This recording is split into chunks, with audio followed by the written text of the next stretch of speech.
हैदराबाद के नुमाइश ग्राउंड में मछली में दवा की तकसीम के दौरान कतार में ठहरे एक शख्स की हो गई मौत। ये वाक़या उस वक्त पेश आया जब ये शख्स हजूम के दरमियान गिर पड़ा। मज़कूरा शख्स की शनाख्त निज़ामाबाद के रहने वाले 61 साला राजन्ना के तौर पर की गई है। राजन्ना को इलाज के लिए फौरी तौर पर अस्पताल मुंतकिल किया गया, ताहम इलाज के दौरान उसकी मौत हो गई। मुकामी पुलिस ने सिलसिले में मुकदमा दर्ज करते हुए मसरूफ़ तहक़ीक़ात है।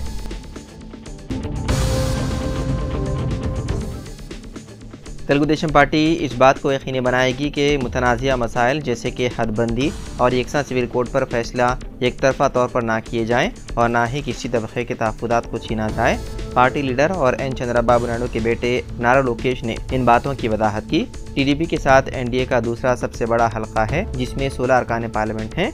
लोकेश ने अपनी रियासत में 4% मुस्लिम रिजर्वेशन के बारे में बात करते हुए कहा कि मुस्लिम कम्युनिटी को फिक्र करने की कोई बात नहीं है। टीडीपी हमेशा से एक सेक्युलर पार्टी रही है और रहेगी। हमसे किसी का कोटा नहीं छीना जाएगा, इसके बारे में किसी को परेशान नहीं होना चाहिए। बीजेपी का मौक़िफ़ है कि वो मजहब की बुनियाद पर कोटा हटा देगी अगर वो पार्टी अपने तौर पर इक़्तिदार में आती है, ना कि मखलूत हुकूमत में। मैं यकीन दिलाना चाहता हूँ कि टीडीपी किसी भी बरादरी का कोटा वापस नहीं लेगी।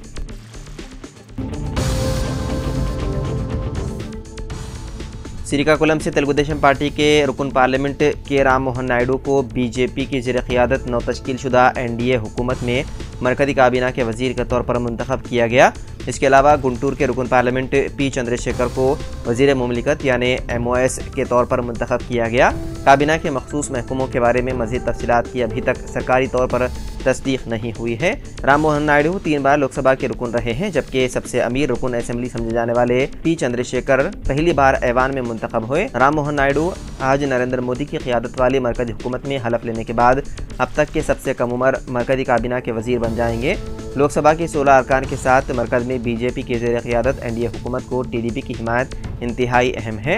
इत्तलात के मुताबिक बीजेपी ने 2 काबीना रैंक के ओहदे और 2 MOS रैंक के ओहदों के साथ लोकसभा के डिप्टी स्पीकर के ओहदे टीडीपी को अलाट किए हैं।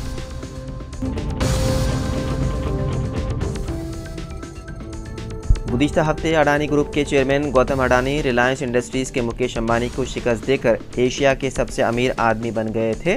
ताहम उसके बाद आने वाले लोकसभा इंतखाबात के नताइज ने स्टॉक मार्केट को बड़ा झटका दिया और सरमाकारों को तारीखी तौर पर एक ही दिन में 31 लाख करोड़ रुपए का नुकसान हुआ।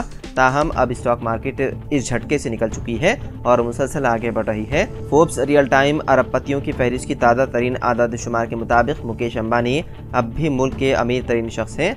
उनके 2 बेटे आकाश अंबानी व अनंत अंबानी और बेटी ईशा अंबानी अब कारोबार की बहुत सी जिम्मेदारियां निभा रहे हैं। मुकेश अंबानी की मजमूई मालियत का तखमीना 110.9 बिलियन डॉलर लगाया गया है। गौतम अडानी 77.8 बिलियन डॉलर की मजमूई मालियत के साथ दूसरे नंबर पर हैं।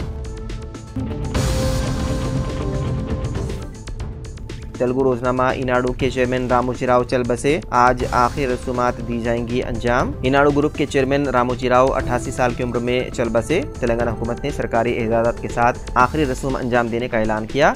उर्दू कौमी चैनल शुरू करने का रामोजीराव को एजाज़ हासिल रहा। सदर जमहूरिया, वज़ीर आज़म सोनिया गांधी, राहुल गांधी, वज़ीर आला Ravindra Reddy, N Chandrababu Naidu, news editor Siasat जनाब आमिर अली खान साहब के अलावा मुख्तलिफ सियासी कायदीन, फिल्मी शख्सियात, सनतकारों और सहाफ़ियों ने आन जिहानी को भरपूर खिराज अक़ीदत पेश किया।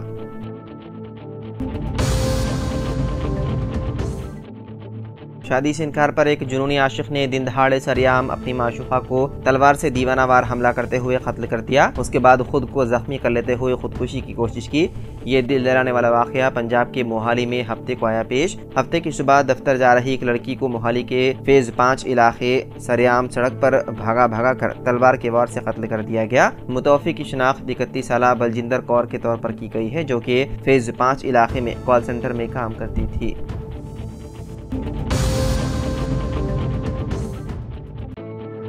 ओडिशा असेंबली की तारीख में पहली बार एक मुस्लिम खातून सूफिया फिरदौस मुंतखब हुई। सूफिया फिरदौस ने कांग्रेस पार्टी की जानिब से कटक असेंबली से कामयाबी हासिल की। सूफिया फिरदौस ने बीजेपी के उम्मीदवार पूरन चंद्र महापात्रा के खिलाफ 8001 वोटों की अक्सरियत से कामयाबी हासिल की। सूफिया फिरदौस की उम्र 32 साल है। उनके वालिद मोहम्मद मुकीम कांग्रेस पार्टी के सीनियर लीडर हैं। कुछ अरसा पहले तक मोहम्मद मुकीम कटक से कांग्रेस MLA के तौर पर रहे हैं, लेकिन उनके खिलाफ बदनवानी के इल्जाम आयद होने पर उन्हें असेंबली के लिए नाअहल करार दिया गया, जिसके बाद कांग्रेस पार्टी ने वालिद की जगह बेटी सूफिया को टिकट दिया है।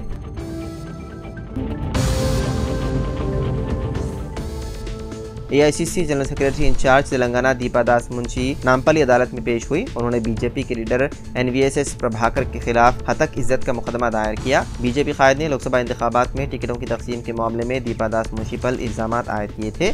कांग्रेस के अरकान पार्लियामेंट CH किरण कुमार रेड्डी, रघुवीर रेड्डी, अनिल कुमार यादव के अलावा अरकान असम्बली कोमट रेड्डी, राजगोपाल रेड्डी, D नागेंद्र और दीगर कायदीन उनके साथ मौजूद थे। दीपा दास मुंशी ने प्रभाकर के खिलाफ बेगम बाजार पुलिस स्टेशन में मुकदमा दर्ज किया था और इस मामले की समाअत हफ्ते को मुकर्रर थी। बताया जाता है कि अदालत ने आइंदा तारीख के लिए समाअत को मुलतवी कर दिया।